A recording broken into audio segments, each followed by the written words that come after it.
Hey, this is Tracy Lewis with part 3 of my Easter cards for 2022. I need to get them mailed tomorrow. I found another DSP that had not received the use that I would like to have given it, and that would be the Pansy Petals DSP. Then I remembered that last summer I spent some time with Linda, which is one of my downline demonstrators. She had this full bundle, and then we shared the DSP, and I was at her house and I was able to die cut a bunch of pieces, these particular pansies, from using the metal dies, and then leaves. So these are two different pages from the DSP. So I had also cut down a bunch of the other patterns. So there was a particular pin. It's a completely different looking pin, but I liked the layout. I will add it to my blog.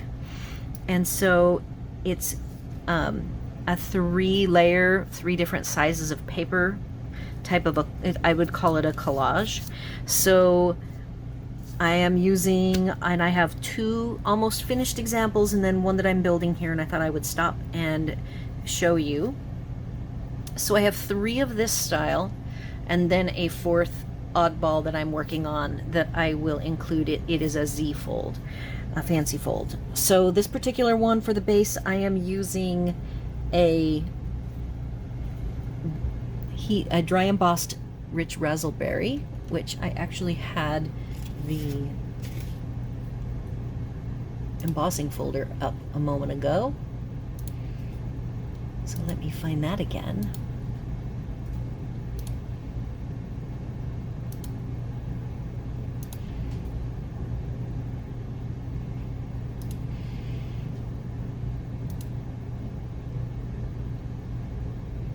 Pardon the delay. I will probably cut this out. All right, so this embossing folder is carrying over, so it is not retiring, and it is called Pretty Flowers. And I believe there is a right side down and a right side up, and this is right side up. This flower is my hint. It looks, let's see if you can see, it looks upside down facing when it's this way, and it looks right side up facing this way, and also the leaves are a hint. So there is definitely a direction to this embossing folder if you did not notice that before. And then I have some pieces that I have pulled. I needed to pull something. This is actually from hand penned. The other 2 collage pieces are from the Pansy Petals. Okay, so the bottommost piece is 2 by 4.5, and you'll see that I have roughed up the edges of these. The other examples I left them clean. I have the top piece, which is this cute little floral on the back with the fresh freesia pattern on the front, and I'm going to use this side. And I do like this particular DSP, but there's one thing about it I don't like, and that is that all the other pieces, which you will see if I using the cutout, here's some cutouts. Pardon my cough. There's white. This has no white, and I believe that the center dots might be evening evergreen, but since I do not like them, I thought I would spend a little time with my gel pen. And I have pretty much converted this to a DSP that I will like by covering over these dark green dots with white. So that's a little trick. You know, anytime you see something about a DSP that you don't like, you have to look at it and say, what could I do to make this usable? Because I really want to use it. This one I have not roughed the edges up yet. So here is my collage. The second piece here is 1.5 by 3.5, and the top square piece is 2.5 square. I I am using just one of our kitchen knives to rough up the edges, and I will rough this up now.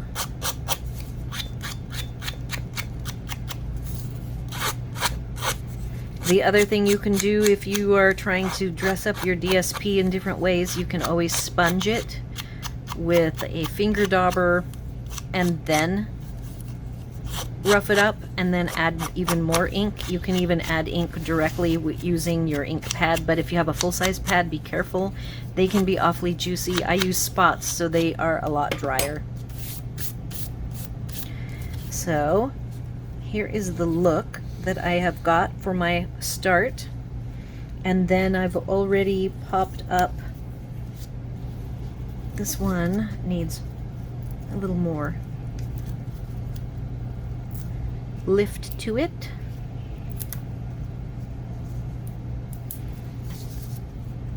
And this one is going to be on the bottom.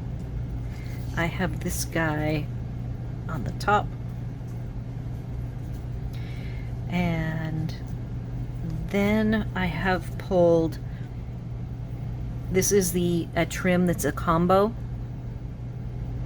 and this is a really fat white cotton.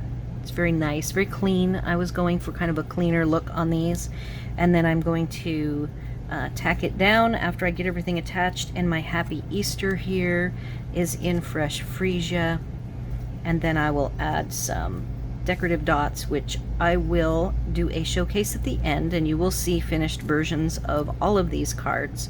So this is my layout, and now I will share with you the other two cards. The fronts are done. I used the same Pretty Flowers embossing folder, only I liked it the right side up. Here is that flower that I can tell that to me is upside down. You know, these leaves are going the wrong direction, so this is right side up.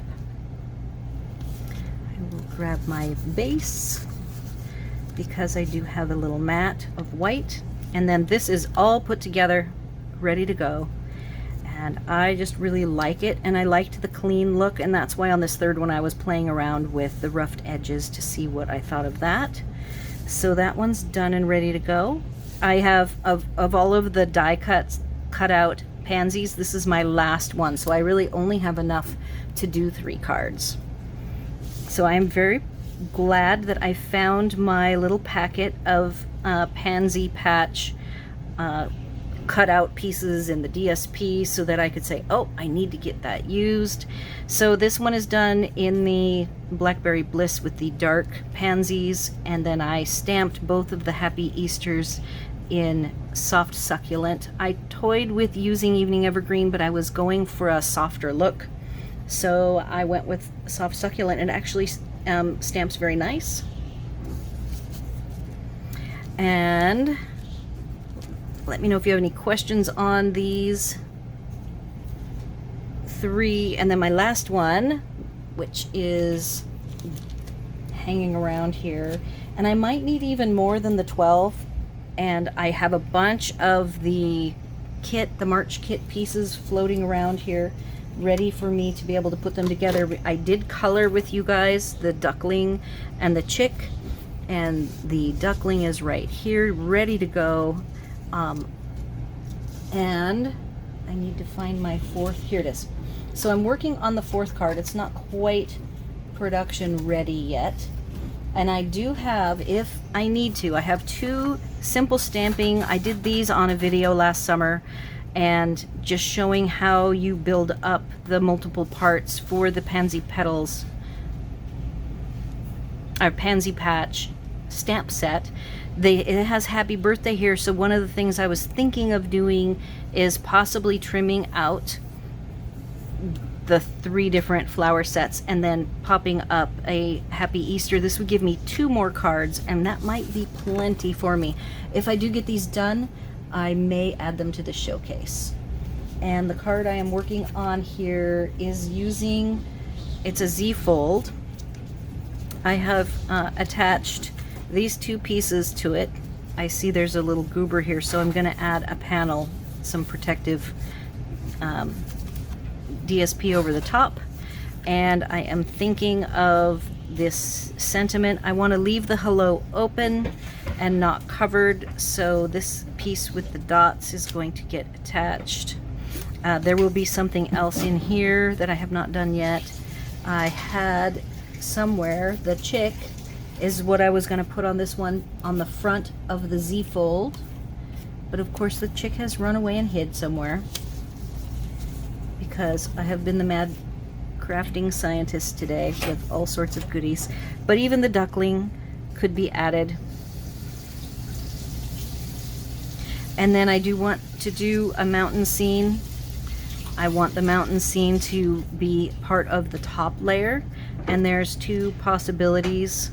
I have the mountain that's two parts, which is probably what I need to do because this top layer is from the envelope DSP, so it's, or cardstock, so it's pretty thin. And so I will have that overlapping and have this overlapping but not overlapping with the hello, and have the duckling popped up. So that's going to be my fourth little bit of an odd duck, no pun intended. And that'll be my last 4 cards plus a couple of bonuses that I am possibly going to pop into the showcase. We'll see if I get them done. So please leave your comments, questions, or concerns on any of the 3 videos for this week on my blog or here on the video. Be sure to like, share, and subscribe, and thanks for watching.